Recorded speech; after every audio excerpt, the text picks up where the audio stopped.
Welcome back to another episode of Profitless on Purpose, the podcast that takes a look at the world of nonprofits through an accountant's perspective. Not just one accountant, but many accountants. And with me this week, as always, we have Tammy Hess. Hello. And Mark Palardy. Hey there. And this week we have some really good episode for you. We're talking about how lean accounting applies to nonprofits, how nonprofits are actually made for lean accounting, according to the author. We also have 5 ways to build board trust and engagement. So we'll talk about boards a little bit more.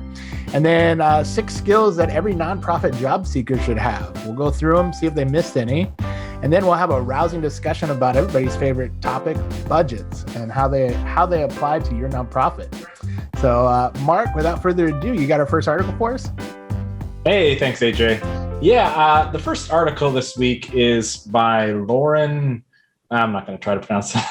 Wiesniewski. She has an article called "Lean Was Made for Nonprofits," and I thought this was kind of an interesting way of looking at nonprofit accounting. Just so you can be up to speed, if you haven't heard of lean accounting or the lean method of accounting, also sometimes known as Six Sigma accounting. It's a kind of an efficiency model where you're trying to get as lean in your books as you possibly can, have continuous improvements, removing unnecessary steps in the process, and basically run an efficiency machine in your accounting. So Miss Wiesniewski is trying to posit here that lean accounting is a perfect blend and combination for nonprofits. And some of the reasoning she gives for this is that she considers lean accounting one that has respect for people as one of the main pillars of lean accounting, which nonprofits by their very nature theoretically have respect for people. And because there is empathy and that's the foundation of the nonprofit sector, if you act with empathy and you act leanly, lean can allow you to uncover your maximum potential and run your business in a lean fashion. In this case, lean really kind of embodies the phrase "do more with less." So in the world of nonprofits, by its very nature, we do more with less. And you're often trying to find revenue. You're often trying to trim down your expenses so that you can provide more services into the nonprofit sector and whatever functions, whatever programs. If you can run your business, your nonprofit as lean as possible, then you can provide more services to people and frankly stick around longer. So lean will highlight wasteful action, streamline expertise, create an environment, she posits, where nonprofits are thriving and not simply surviving. So I don't know that I'm entirely convinced by this article. I like the idea that a mission-driven, values-driven organization can kind of cut the chaff out and just get to the heart of what the nonprofit is supposed to do. But I'm not sure that lean should be a goal for nonprofits, or if it's just a result of necessity. So I'm really curious as to what you both think of this model of lean being something to aspire to in a nonprofit accounting. Yeah, I think I read the article too, and if you read the author's bio at the bottom, it's actually not surprising that she's in favor of lean nonprofit accounting, because she runs a consulting company that implements lean processes for nonprofits. But that being aside, I think there's the good of lean, in the context that she's talking about, like constant improvement, being able to be efficient with less and all that I think makes a lot of sense. And then I think there's the other side of the argument where a lot of nonprofits run lean, not because it's like sexy or, causes, them to be most efficient. They run lean because they don't have any other options. They only have 2 or 3 people available. So, I think you could take with the good with the bad. This article definitely looks at it with rose-colored glasses as like, what nonprofits get it done through lean accounting because that's they're built for it. And I would say that, a lot of things in nonprofits can be standardized because, the approval process and everything in accounting is kind of, can be standardized to a certain degree. But you get to the point where I think, if you're trying to run a nonprofit with like 3 or 4 people, it can be very taxing, and I think running lean from an accounting perspective, and even from a control perspective, if you're running too lean, you can really get yourself in trouble with control structures. So I think it sounds good on the outside, and probably there's some great like strides that can be made and efficiencies gained through, applying some lean techniques in your nonprofit. But I'd kind of like hedge that by saying, you should really be adequately staffed with people that know what they're doing in the right positions to be able to make sure that your nonprofit is succeeding financially and as mission driven, Yeah, I 100% agree with that. I also read the article and was kind of going back and forth where I think that planning to be more efficient and effective and lean is a great concept, but it also takes time to plan that.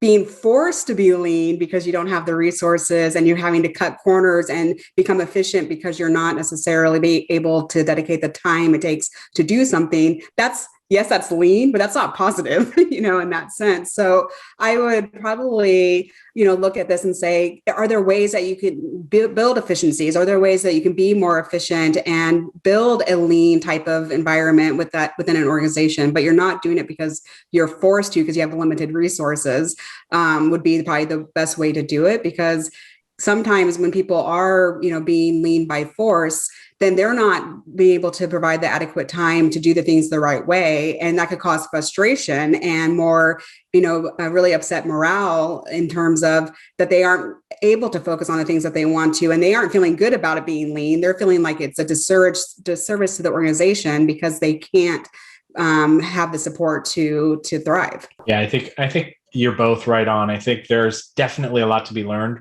from Lean or Six Sigma accounting and a way of running a business. But at the end of the day, you're here to serve people. And if you can't serve people because you're so stressed out because you're wearing so many hats, I don't know that it's worth the trade-off there. So Tammy, I think you've got another article for us. I do. So I have one from Inside Charity titled 5 Ways to Build Meaningful Board Engagement. So on the podcast, we've discussed the various levels of engagement on the board at the board level. I think we've seen examples as to when boards are too involved in the day-to-day operations or ones that are not engaged or involved at all. And this article had some ideas as to how to increase board engagement. And especially if you're seeing a board that's running on autopilot or that they're not operating effectively at all. And one of the suggestions that they had was establish some goals for the board members in providing like volunteer hours or attendance to the meetings and or events. And what really kind of got me thinking was understanding what board members expect from one another is kind of that first step is to really seeing if you have a fully engaged board. I think sometimes a board member may not seem to be engaged, but they're merely unsure as to what level of engagement is required of them or that they're supposed to have. And so this was just one of the ways that the article suggested. So one of the 5, but I was wondering if you guys had any other suggestions on increasing board involvement and engagement. Yeah, I've been on a couple boards and you kind of show up and, like, hey, you're voted in as a new board member and you show up to the meeting and then, you're expected to donate some money and that's kind of where it ends. So I think like, I really liked the author kind of like just how you would onboard like a new employee, somewhere. I think really like giving the board member direction, you know what I mean? We've talked the last couple episodes on this show about board committees, and like, having them sit in on a committee meeting and see what else is done with the board and the impact and I guess like the reach that the board has and kind of that side of it, seeing, like the fruits of your labor per se on the board and where that leads. And then I think, and I had never thought of this, but having goals and expectations, I guess, of a board member or setting out goals of the board, I think makes it, there's an attainable like goal that everybody's working towards, as opposed to we just show up at meetings and approve the financials and talk about what's going on with the organization. if we're all working towards something, I think it provides it. It definitely drives engagement. It would drive engagement more than just showing up to the board meeting, handing over your check, and sitting and approving the minutes. So I think and providing the education of, I guess, the organization. If you're not connected to the organization, you're probably just filling a seat because it looks good on your resume or you're forced to by your work. So I think really connecting with what the board's doing, what they've done in the past, what's worked, what hasn't worked, and then the mission and the organization, creating all those things in harmony, I think makes it a much more engaged board, I guess. So, Mark, you got some thoughts? Yeah, I think I like this article a lot too, because it really does kind of clarify the process before you get somebody on a board and before the process begins. And as we've discussed in some previous podcasts, it also is largely dependent on the size of the board, right? Because if you have a board that's got 40 people on it and essentially you're there as a token, and then they ask you for your big check at the end of the year, that's kind of a different story, because what do you expect of the organization you're serving on a board? Are you just there because you want the prestige, or are you on a board of 4 or 5 people where they're like, welcome in, here's everything we need you to do, and you are now an officer, that kind of a situation, which I've certainly been a party to myself. So setting the expectation ahead of time. And we recently brought a board member on to a board that I'm on locally, and it was almost like a job interview, but it was a lower stakes job interview, right? Where we got to really learn who the person was, what their interests were, and then turn that around and say, well, here's how we think you can fit in and engage with the process. And by the time we decided we really want this person on the board, they also felt equally excited about becoming a board member, because there was that mutual trust and mutual understanding of what was going into it. So I think that could work for a much larger board too, but I think usually with those kinds of boards, there's a process in place and you are like, showing your way from A through Z. And that's what you're signed up for to begin with. Yeah, I think the onboarding part is the really big, important piece to that. Of like, where not only are you saying, here's what we are, and even like the application from usually a board member or potential board member will apply to become a part of the board, and having some information there, but also then having that onboarding process of setting, here's the guardrails, here are the expectations. Almost I was thinking too, like a binder of a packet to say, here are the committees that we have, here are the functions that we do, here are some of the various different things. And it is like onboarding an employee, so that way people know what is to be expected. And so they aren't either diving in and doing too much, or not doing enough, or merely thinking, to like what AJ said, that they're really there just to sign a check and donate and show up to meetings, but other people may be expecting a lot more from them, and then they're feeling like they're being let down, but no one really knows what those expectations are. So sharing expectations is key in a lot of those things, and just kind of never assume, right? I think that's always the challenge that people can fall under, where they assume that they're doing the right thing, or they assume that people know what the expectations are, but you can't assume. And there's a whole phrase that goes along with that I won't say, but you should never assume, because it just doesn't make sense on that point. You could be wrong. So AJ, you have an article for us? I do. So this comes our way of Nonprofit Hub, 6 skills nonprofit job seekers need to have. Now I'll go through the list, and I'll get your guys' I'd like to kind of get your guys' take if they've missed anything here. But so job resume, top skills to have, they say. Passion for doing mission-driven work is one of them that they list. Online video creation, which I found was kind of interesting. Grant writing is another one. So writing skills at work, moreover, not all positions in the initial list are requirements, yet you should have such abilities to be sure to indicate them if you have grant writing abilities. Communication skills, strong communication skills. Tech skills, which I thought was kind of funny because a lot of nonprofits are woefully behind the times when it comes to tech. Flexibility and collaboration. And essentially what they list as the bottom line is know your top 6 skills nonprofits should have, and try to get noticed by recruiters. So I thought it was a little bit of a bubblegum article, I think, a little bit, but I guess I'll kick it over to you guys to see if they missed something. But I found the list amusing. A couple of them I found them kind of amusing, but I'll get your guys' take if they missed any there. I think it's a kind of a bubblegum list. I will agree with that. And certainly every position doesn't need all of these skills, but I think the number one skill that they list, the passion for doing mission-driven work, is probably key, because a lot of these other skills you could use at any job. But if you really are passionate about the mission of the specific nonprofit, that's going to go far, because frankly, maybe the corollary to that is willing to take less money because you're passionate about a position, because oftentimes you will find nonprofits pay less than something in the private sector, because again, we're dealing with sort of that lean resource need to fill positions.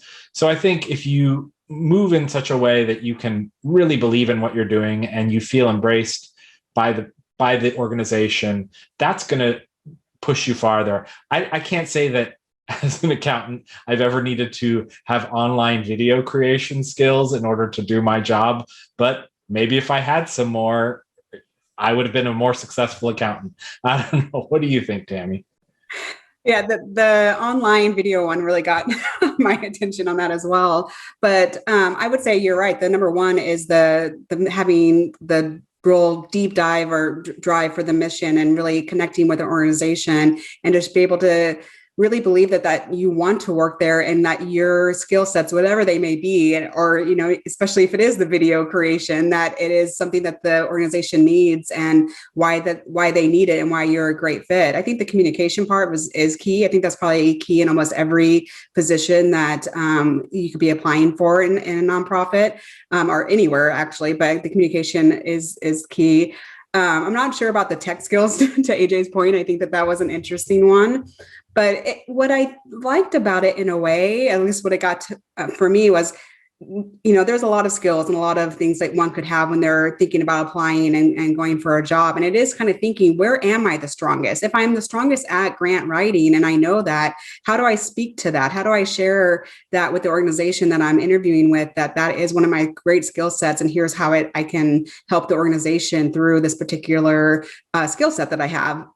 So I think it is just taking inventory as to what you have and seeing how that matches against the need of the organization. I would say too, one thing that I thought of when I was reading the article, or what came to mind to me, was much like a small business, if you're working at a nonprofit, especially if it's on the smaller side, often you're able to do things outside of what your normal job description would be. So if you're just an accountant, let's say you get hired as just an accountant at a nonprofit. If you really felt strongly about wanting to try grant writing, I don't think there's a nonprofit in the world that wouldn't allow you to try to do some grant writing, So I think, or video editing, like the thing about nonprofits is I think you can kind of dip your toes into other things if you're working there.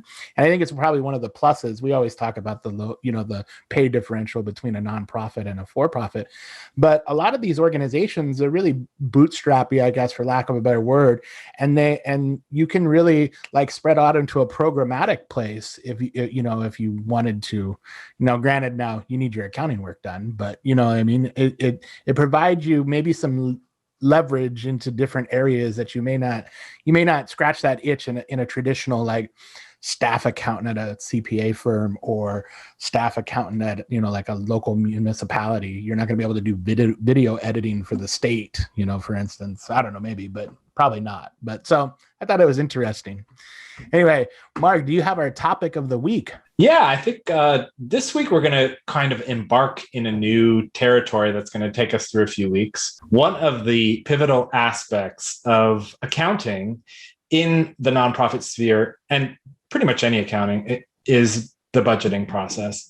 And nonprofits have a specific needs and specific requirements that we're going to take some deep dives into, different kinds of budgets. But today, I just wanted us to kind of start off and talk about budgets in general, what they are, why they're important. Some of this will be pretty fundamental and basic, but a budget, especially for a nonprofit, is super important because you have specific amounts of money that you can count on coming in, and then there will be types of money that come in that may be a surprise or that you may have applied for that you don't know whether or not you're getting. So creating a budget and creating it usually at least a year in advance, often takes a lot of forethought and planning by its very nature, and trying to determine what different aspects of revenue you can expect to come in and how you can expense against that different kind of revenue. So I'm just curious what you guys think are important aspects of budgeting in the nonprofit realm. Well, I think first and foremost, knowing your audience and knowing what you're creating the budget for. There's so many different types of budgets that, are we talking, if you're applying for a grant, you may have to, construct a specific budget just for that grant, especially if it's like a cost reimbursement type grant, wherever the grantor is, even if it's not a cost reimbursement, if you're getting money from a foundation, a state, or anything like that, you have to basically show them how you're going to spend their money. And in doing so, you have a narrative portion usually and a budget portion. And so knowing the audience and what they like to see, I think is key and that goes for, an overall organizational budget as well. Knowing the audience, is this an internal, budget? Is this an external budget that will be going to like the board? So, and we'll get into, I guess, all those types of budgets and doing deeper dives on them. But I think really I guess your starting point would be identifying your audience for this budget and what you're creating this budget for. Is it for planning? Is it for the organization as a whole? Is it for a grant? Is it for a specific project? Is it for the board, etc.? There's so many different paths you can take down this that I think identifying, often it's like writing a novel, right? Or an essay, the first few sentences in your opening line are probably the hardest to come up with. And I think that's true in budgeting. When you're starting a budget, what is this for? Is this for a grant? Is this for the organization? So, but I'd love to hear, Tammy, maybe some budgeting insights from you. So I love budgets. I think when I was, in my younger years, I created a budget, when I first got a job, just to figure out, like, I'm making money from babysitting. What am I going to spend my money on and all this kind of stuff. And throughout the years, I've always done a budget, and also seen that in organizations and the needs and nonprofits, or even, and other organizations, why they need budgets. And I think you hit it right on the spot, AJ, in terms of the idea of planning too, right? So like, especially as we talked earlier today, nonprofits run pretty lean. And so you have to account for and know where your money is going and how you spend it and how you plan to do those types of activities. So a budget from that standpoint, if it's just an organizational operating budget, to say, I know I have X amount of revenue, and then here are the things that I plan on spending, and it helps drive those decision-making activities that happen on a day-to-day business process. To then, you're right, if there's different types of grant budgets that you might have to do, you didn't apply for a particular source of revenue, you have to say, I would like this money because I plan on using it for X, Y, Z. And there's many different ways that you can do a budget, many different levels of detail that you can provide. But I think that the very first step is the idea of, like, do I need a budget or in the budgeting process? My answer would probably be always yes, because like I said, I love budgets. I put my niece on a budget, and she, I did a little Zoom meeting, walked her through how to do it, and I try to make it as fun as possible. And at the end of the day, she's not an accounting type person, but she ended up using the budget and like helping to save for stuff that she wants to do. So I think that the budgeting process is a great thing for us to talk about, because it's helpful for all people as well as organizations, and especially nonprofits, as they're operating pretty lean already. Yeah, and I think some of the other kind of budgets that we can look at as we kind of delve into this topic deeper, there's some operational budgets, right? Like, what are the unrestricted things that you need to take care of that you might not be getting a grant fund for, that you might not have restricted money allocated to? What are some programmatic budgets that you have these are just programs that are regular every year, they occur, and you might not be seeing grant money from them, but these are part of the bread and butter of what your mission driven nonprofit stands for. And if it helps define who you are, and it's something you want to continue going, you need to figure out how those things are going to get funded. If not by grant, then what are the other sources of revenues that are coming in? Can you guys think of some other types of budgets that we might want to explore? Oh my gosh, the big one that I see everybody flub on is events. So if a nonprofit has an event, often it's it's like the most attractive like fundraising event everybody can think of. But to be honest, if you've ever looked at an event's budget, it's often like either a loss leader, like they like to call in the grocery stores when they sell soda for 25 cents. It's, to get people in the front door and get them hooked on the organization. Or, you're spending 10,000 to make 1,000, and that return on investment is, now the publicity of the event itself may outweigh that like true ROI you're calculating on the $10,000 you spend. But I mean, you're talking about a few donations away from not having an ROI at all. So budgeting for an event, I think, is often overlooked, or, kind of like we just throw money at it and, secure a venue and the money will come. But if you have a good budgeting around your event, I think it can make a big difference. And we talk about transparency on this podcast, but it can make it transparent as the return on the time, effort, and money spent on an event. I think that's a great example, AJ, because that also makes me think about, sometimes you're right. A budget may come to play and say, yes, I'm going to have this event.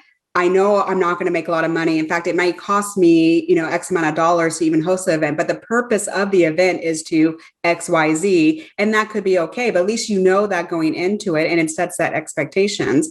And I guess it kind of goes back to what we had said earlier in this podcast, is expectations and setting that, and then kind of matching yourself against that is key in a lot of things. And we find that it's key in terms of budgeting, in terms of how do you develop the expectations for a particular spending program, event, or any of those things that you might be partaking in that, does it make sense? And there could be 101 reasons why it does. And it may not be because of financial gain, but it could be because of something else, which could be okay. But you don't want to be surprised. You don't want to end up being like, oh, I didn't realize that I just spent $100,000 on an event that did not generate $100,000 worth of revenue or donations. So it is really thinking through that process. Yeah, absolutely.